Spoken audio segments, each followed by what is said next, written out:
정국과 맞물려 개헌 논의가 속도를 내고 있습니다. 상원제 도입과 세종시 행정수도 등 지방분권이 지역의 관심입니다. 출산과 육아를 위한 주 4일 출근제가 충북 공직사회에서 빠르게 확산되고 있습니다. 충청북도에 이어 청주시도 전격 도입했습니다. 겨울철 캠핑 필수 장비인 휴대용 가스 경보기의 성능이 일부 미흡한 것으로 확인돼 한국소비자원이 판매 중단과 품질 개선을 요구했습니다.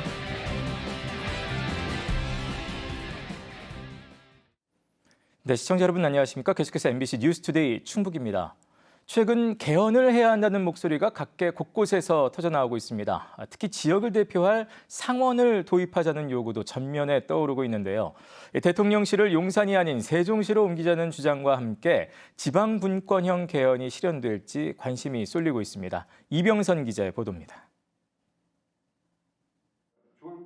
이시종 전 충북지사가 재임 당시부터 꾸준히 주장해온 상원제 도입은 지역의 목소리를 대변할 국회의원을 따로 뽑자는 것입니다. 인구 비례로 선출하는 기존의 단원제 국회로는 수도권 초집중, 일극화를 막는 데 한계가 있기 때문입니다.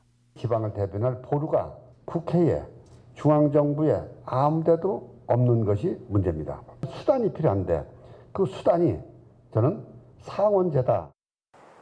17개 시도 동수로 상원을 구성하면 여야의 대립, 사회 갈등을 조정하는 것은 물론 예산과 법률의 제의 기능도 갖게 됩니다.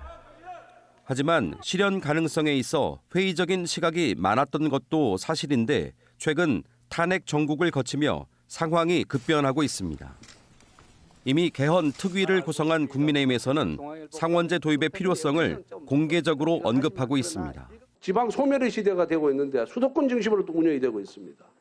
이걸 해소하기 위해서는 상원제를 이제 도입을 해야 된다 생각합니다. 지금은 탄핵에 집중할 시점이라며 한 발 물러서 있는 민주당도 탄핵 심판 이후에는 공론화의 장으로 나올 가능성이 높습니다. 이런 가운데 전직 국회의원 단체인 헌정회와 시민단체들은 개헌의 동력을 끌어올리기 위한 행동에 나서고 있습니다. 여야 국회 부의장들도 참석한 범국민대회에서 상원제 도입을 명문화한 결의문을 채택하고 1000만 서명 운동에 돌입했습니다. 우리는 민주공화국을 향한 지역 대표형 상원제 등 지방분권 개헌을 추진할 것을 결의한다. 다만 정치권에 대한 불신이 높은 상황에서 상원제 도입을 위한 국민적 공감대를 넓히는 건 극복해야 할 과제입니다. 해법으로 우리가 나오는 게 그러면 국회의원 수는 동결시키거나 아니면 최소한으로 늘리고 대신 국회의원들에게 들어가는 총 예산만큼은 늘리지 말자. 한편으로는 이번 개헌을 계기로 세종시를 명실상부한 행정 수도로 만들자는 주장도 잇따르고 있습니다. 김경수 전 경남지사, 김동연 경기지사는 다음 대통령이 용산에 다시 들어갈 수 있겠냐며 수도 이전을 헌법에 명문화하고 대통령실을 세종시로 옮겨야 한다고 제안하고 있습니다. 1987년 이후 개헌의 최적기로 꼽히는 지금 지역의 열망을 담은 지방분권형 개헌이 실현될지 귀추가 주목됩니다. MBC 뉴스 이병선입니다. 네, 앞서 보도에서 언급된 대로 지역에서는 세종시 행정수도론 주장이 이어지고 있습니다.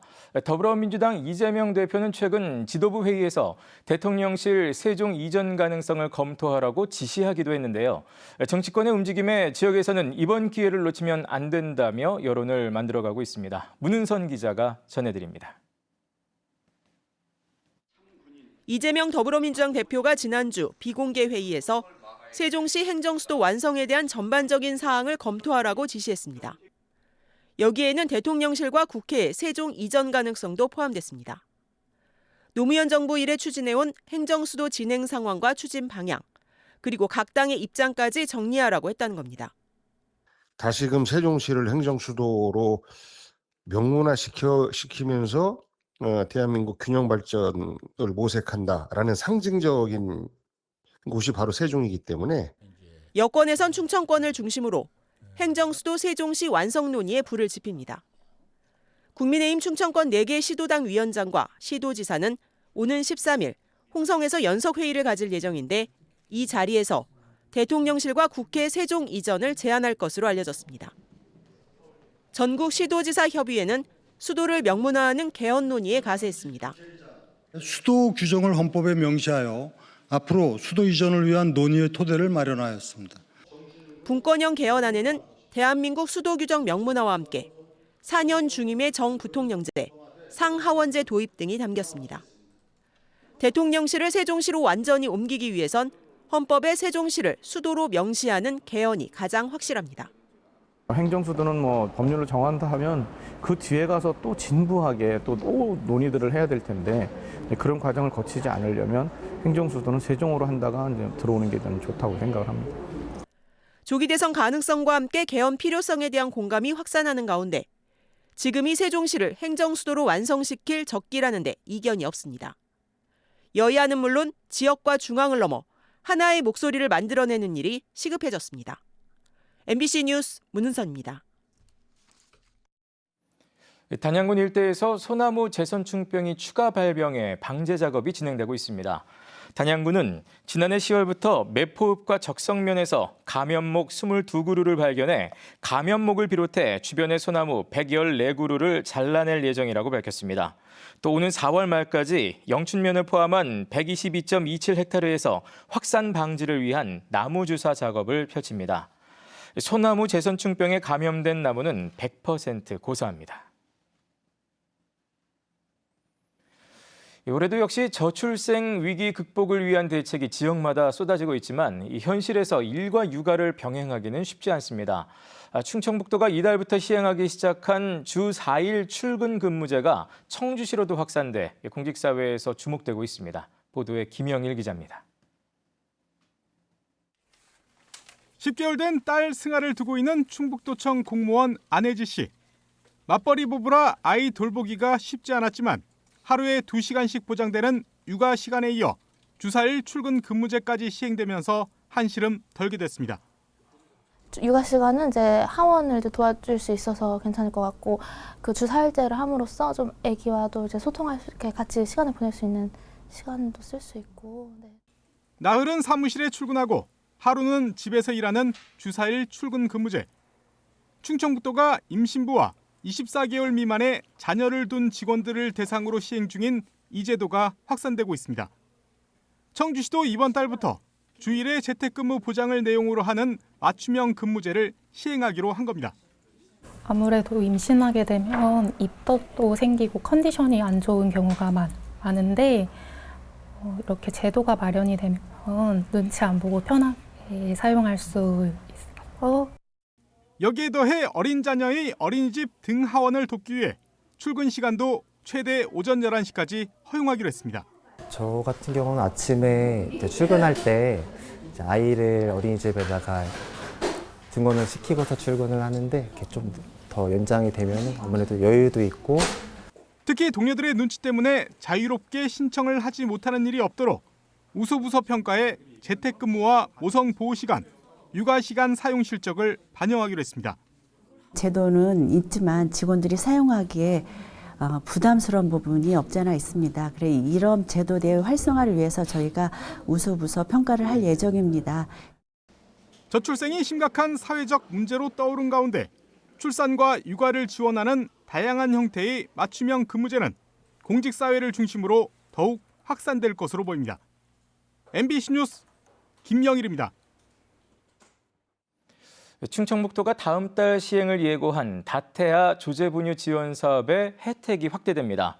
충청북도는 일동 후디스가 다태아를 출산한 도내 가정에 연 13만 원 상당의 포인트 등을 지원하기로 했다며 도가 지원하는 연 120만 원의 조제분유 구입비를 더해 혜택 규모가 133만 원으로 커졌다고 밝혔습니다.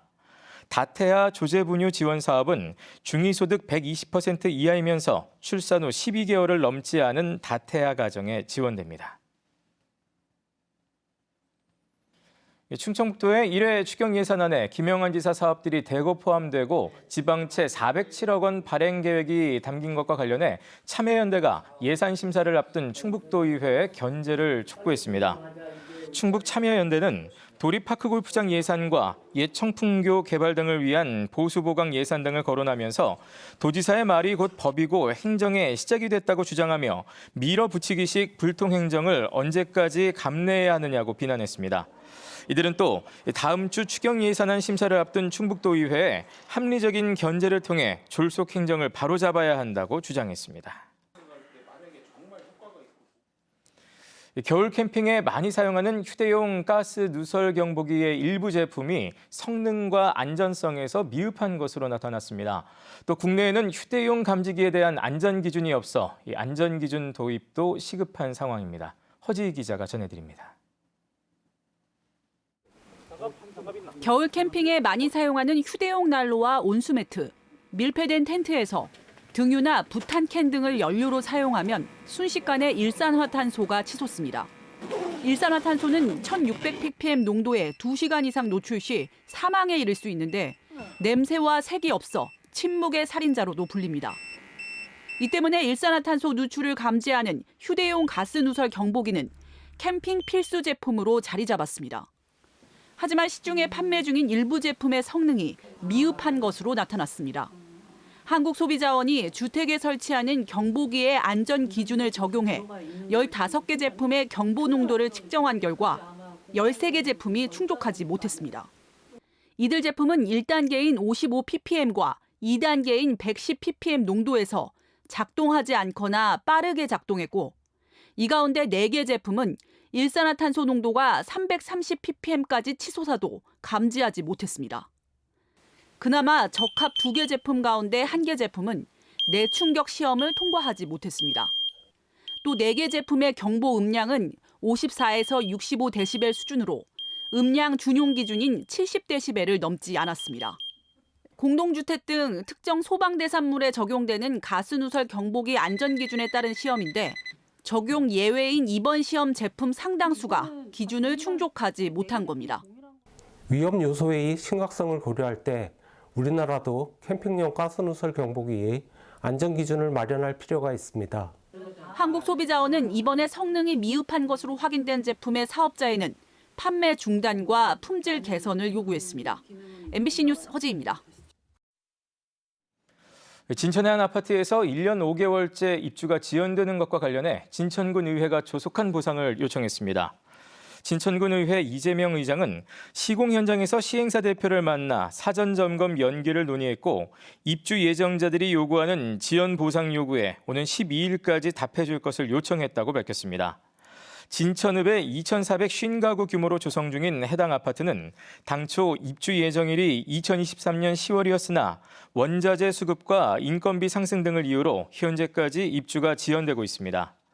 한편 최근에는 공사가 미비한 상태로 내일 사전 점검이 예고되자 입주 예정자들이 반발하기도 했습니다. 충북도 내 귀농, 귀어, 귀촌인들의 안정적인 정착을 위해 해당 마을에 지원금을 주는 방안이 추진됩니다. 유재목 충북도 의원이 대표 발의한 귀농어 귀촌 활성화 지원조례 개정안은 기존의 정착 대상자에게만 주던 지원금을 마을 공동체에도 주고 대신 마을이 정착과 융화에 기여할 의무를 규정했습니다. 유재목 도의원은 기존 주민과 귀촌인들의 갈등 해소를 위한 차별 방지책이라고 설명했습니다. 조례안은 다음 주 시작되는 제424회 충북도의회 임시회에서 논의됩니다. 어젯밤 청주에서 열린 여자 프로농구 플레이오프 3차전에서 청주 KB스타즈가 지난 2차전의 기세를 이어가지 못하고 아쉽게 역전패했습니다. 홈팬들의 열렬한 응원에도 불구하고 1승 2패로 몰린 KB는 내일 열리는 4차전에 모든 것을 걸겠다는 각오입니다. 이승준 기자입니다. 이번 시즌 가장 산뜻한 출발이었습니다. 수비를 제친 강희슬의 3점 슛에 이어 새내기 송윤아도 3점 슛으로 시원하게 림을 갈랐습니다. 다시 패스를 받자마자 던진 강희슬의 3점으로 KB는 초반 분위기를 가져오는 데 성공했습니다. 1쿼터를 16대 10으로 앞서간 KB는 전반을 9점 차까지 벌렸지만 승부는 3쿼터에서 갈렸습니다. 강희슬과 허예은, 나가타 모에 등 주 득점원이 3쿼터에 1점도 내지 못하며 3쿼터 종료 직전 역전을 허용했습니다. 흐름을 빼앗긴 KB는 4쿼터에서 지난 2차전의 기적을 노렸습니다. 종료 7.8초 전 나가타의 패스를 받은 이채은이 3점 슛을 성공시켰고 추가 자유투까지 얻으며 1점 차까지 따라붙었습니다. 그러나 지난 경기 극적인 버저비터의 주인공 나가타 모에의 마지막 슛이 림을 외면하며 49대 51로 경기를 내줬습니다. 전반에는 기본적인 게 좀 잘 됐기 때문에 경기가 잘 됐던 것 같고 후반에는 그 기본적인 게 안 됐기 때문에 경기가 안 풀렸다 생각이 들어서 다음 경기는 기본적인 걸 더 잘 지켜야 될 것 같습니다. 오전 3선승제의 플레이오프에서 1승 2패로 몰린 청주 KB는 벼랑 끝에 섰습니다. 내일 저녁 열리는 4차전이 이번 시즌 마지막 경기가 될 수도 있는 상황. 김한수 감독은 자신의 역량 부족으로 흐름을 넘겨줬다며 각오를 다졌습니다. 하위권 팀이라는 그런 얘기를 많이 들었는데 여기까지 온 만큼 그냥 여기서 무너지기보다는 꼭 저희가 좀 더 열심히 노력해서 제가 잘 준비해서 저희가 이제 파이널까지 올라갈 수 있도록 꼭 노력 한번 해보겠습니다. 개막전 하위권으로 평가됐지만 플레이오프까지 진출한 청주 KB스타즈. 리그 1위 우리은행을 맞아 매경기 접전을 벌이며 봄농구에 대한 강한 의지를 보이고 있습니다. MBC 뉴스 이승준입니다. 충북 청주FC가 내일 김포FC를 상대로 K리그2 3라운드 경기를 치릅니다. 개막전 부천에 이어 2라운드 성남과의 경기까지 1무 1패를 거두며 아직 리그 승리가 없는 충북 청주FC는 중원의 적극적인 압박으로 주도권을 확보해 첫 승을 거두겠다는 각오입니다. 한편 지난 주말 성남을 상대로 선취골을 넣은 김선미는 2라운드 베스트 11에 이름을 올렸습니다.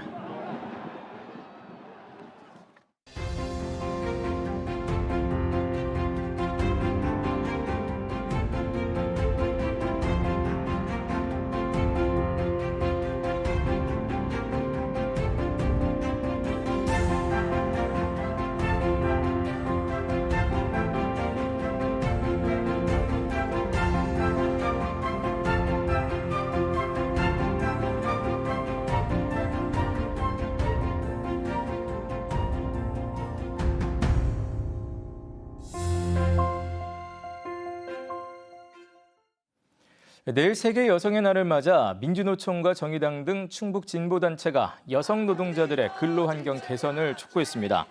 이들은 대한민국 유리천장 지수와 성별 임금 격차 등 남녀평등 척도가 OECD 국가 중 최하위라며 이같이 요구했습니다. 또 현 정부가 여성가족부 폐지를 시도하고 여성폭력 예산을 삭감해 성평등 가치를 퇴행시켰다고 주장했습니다. 충주 삼원초등학교에 들어설 도내 첫 학교 복합시설의 건립과 운영 관리를 위한 협약이 체결됐습니다. 이에 따라 충북교육청이 해마다 5억 원씩 20년 동안 운영비를 지원하면 충주시는 수영장과 노인건강복지관을, 충주교육지원청은 늘봄교실을 운영하기로 했습니다. 삼원초 학교 복합시설은 지하 1층, 지상 3층의 8,000제곱미터 규모로 50m 판레인의 수영장과 노인건강복지관, 늘봄교실, 또 지상주차장 등 공용시설을 갖추게 됩니다. 보은군의 대표 쉼터인 배뜰공원이 일시 폐쇄됩니다. 보은군은 배뜰공원의 산책로와 광장 등의 시설이 낡아 오는 6월까지 공원 기능 현대화와 공간 재배치, 경관 개선 등 재정비 사업을 벌이기로 했습니다. 지난 2000년에 조성된 보은 배뜰공원은 대추축제 등 다양한 지역 행사의 중심지로 활용돼 왔습니다. 옥천군이 가입한 전군민 자전거 상해보험의 보상금 수령자가 지난해 4명에 불과했습니다. 옥천군은 다른 보험과 중복 보장이 가능하고 다른 지역에서 사고가 나도 보상되지만 지난해 보상금 수령은 4명 600만 원이 전부였다고 밝혔습니다. 네, 뉴스를 마칩니다. 고맙습니다.